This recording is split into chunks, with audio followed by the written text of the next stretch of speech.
अस्सलाम वालेकुम my dear viewers, welcome to my channel chicken puff patties. ये मेरी एक व्यूवर हैं, उनकी फरमाइश थी तो मैंने सोचा चले मैं इसको आज बनाती हूँ तो आपके साथ शेयर करती हूँ। ज़रा चेक करें इसके क्रिस्प, और ये लें जनाब, इसकी आवाज़ से ही पता चल रहा है कि कितना क्रिस्पी और कितना मज़ेदार है। ये सब कुछ घर पे ही बनेगा। इसकी डो, इसके अंदर जो आपने करना है, जिस तरह से इसको बनाना है, पैटीज़ के लिए एक स्पेशल तरीका होता है कि जिससे इसकी लेयर्स बनती हैं। तो सब कुछ आपके साथ शेयर करने जा रही हूँ, इंतहाई आसान तरीके से आपको बताऊँगी। सबसे पहले बनाएंगे इसकी डो। उसके लिए मैंने 2 कप्स लिया जनाब मैदा, उसके अंदर ऑयल ऐड किया, पिंच ऑफ सॉल्ट है, आप अपने टेस्ट के मुताबिक सॉल्ट को ऐड कर सकते हैं। और इसकी डो को आपने बनाना है नॉर्मल, पानी लेना है, उस ना ठंडा ना गर्म, नॉर्मल होना चाहिए। और उसकी आपने एक अच्छी सी डो बना लेनी है। डो ना तो बहुत ज़्यादा नरम होनी चाहिए, ना बहुत ज़्यादा सख्त होनी चाहिए। तो जैसे नॉर्मल आटा गूंदते हैं उस तरह से आपने गूंद लेना है। वो थोड़ा सा सख्त होता है, ये उससे थोड़ा सा नरम होना चाहिए। तो इसकी बेसिक चीज़ है डो, और फिर उसकी फर्दर प्रिपरेशन है।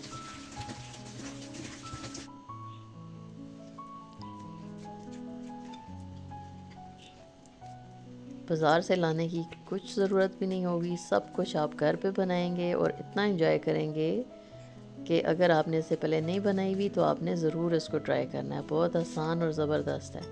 तो डो को आपने बना के रख दिया, कुछ रेस्ट दिया। ये इसकी फिलिंग है, मेरे पास पड़ा हुआ था पिज़्ज़ा के लिए ना वाइट मैंने बनाया हुआ था चिकन, तो वो उसकी फिलिंग उससे मैं करूँगी। अब ये देखें, उसको मैंने थोड़ा सा रेस्ट दिया, अगेन उसको थोड़ा सा मैं सेट करूँगी, और अगेन उसको आपने रेस्ट देना है। अगर ये फ्रिज में पड़ा हुआ होगा तो आपने बनाने से कुछ देर पहले उसको निकाल लेना है।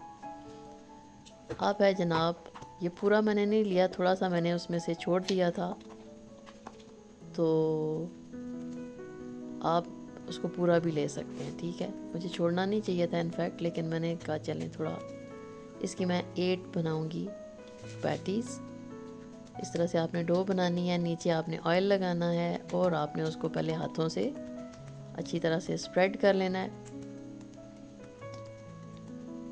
और फिर आपने अगर बेलना इस्तेमाल करना है तो आप उससे कर सकते हैं। करना तो पड़ेगा, ज़ाहिर है कि हाथों से वो इतना ज़्यादा पतला नहीं होना चाहिए, होगा आपसे।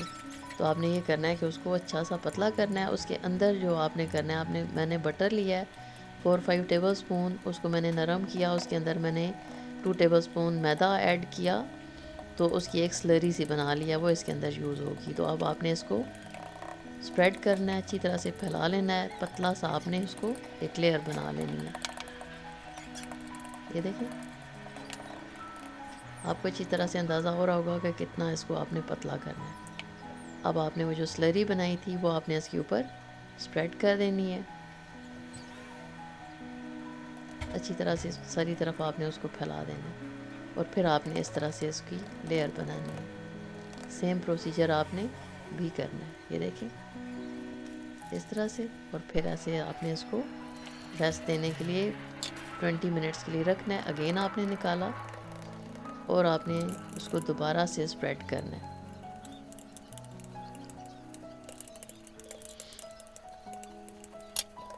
इस दफ़ा आपने उसको इतना पतला नहीं करना जितना फ़र्स्ट टाइम किया था। इस तरफ थोड़ा सा आपने उससे कम उसको स्प्रेड करना है। ठीक है, अच्छी तरह से। अब आपने ये करना है, उसके ऊपर आपने मैदा भी किया हुआ है ताकि वो इजीली स्प्रेड हो जाए। अब अगेन वो जो स्लरी थी, रेस्ट ऑफ स्लरी, वो आपने इसके ऊपर ऐड कर देनी है, स्प्रेड कर देनी है पूरी तरह से। और इस दफ़ा जो आपने लेयर बनानी है वो थोड़ी सी डिफरेंट है। अगर आपको समझ ना आ रही हो तो आप वीडियो को दोबारा से भी देख सकते हैं।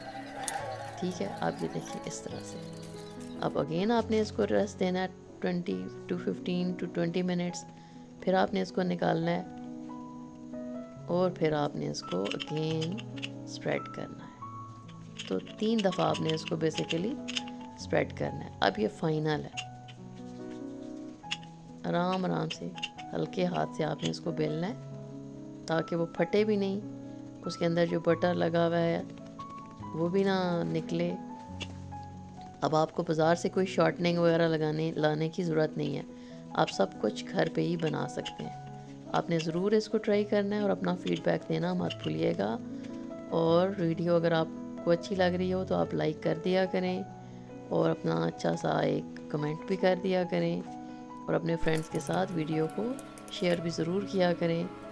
अब ये देखें, इतना सा आपने इसको स्प्रेड किया और कोई भी आपने कटर ले लेना है और उससे आपने इसको सर्कल्स में काट लेना है। इसको आप स्क्वायर की शेप भी दे सकते हैं, तो मैं इसको सर्कल राउंड शेप दूंगी। तो आपने ज़रूर बनाना है, आपको ये तहज़ीब बेकरी वाला टेस्ट ही मिलेगा। अब ये क्योंकि बनी हुई थी 15, तो मैंने 16th जो था वो बॉल उसी को मैंने ज्वाइन किया और लगा लिया। अब जो इसकी जो बची भी है ना डो, उसको भी मैं यूज़ करूँगी एक दिन इंशाल्लाह, आपके साथ मैं शेयर करूँगी कि उसको मैंने क्या करना है। तो ये देखें, इसके ऊपर आपने फिलिंग स्प्रेड कर ली, चीज़ और चिकन, उसके ऊपर आप ब्लैक वो रेड पेपर और ओरिगेनो भी स्प्रेड कर सकते हैं। वो मैंने नहीं किया कि अगर बच्चे खाएं तो फिर ये होता है कि रेड चिली फ्लेक्स उनके लिए थोड़ा सा स्पाइसी हो जाता है। इस तरह से आपने एक के ऊपर दूसरा रखा, उसको जॉइन किया और उसको फ्राई किया और यमी यमी से आपकी ये देखें जी पैटीज़ ये रेडी हो गई। ज़बरदस्त। आपको पसंद आए तो ज़रूर आपने शेयर करना है, कमेंट करना है और अपना फ़ीडबैक ज़रूर देना है। Thank you so much for watching.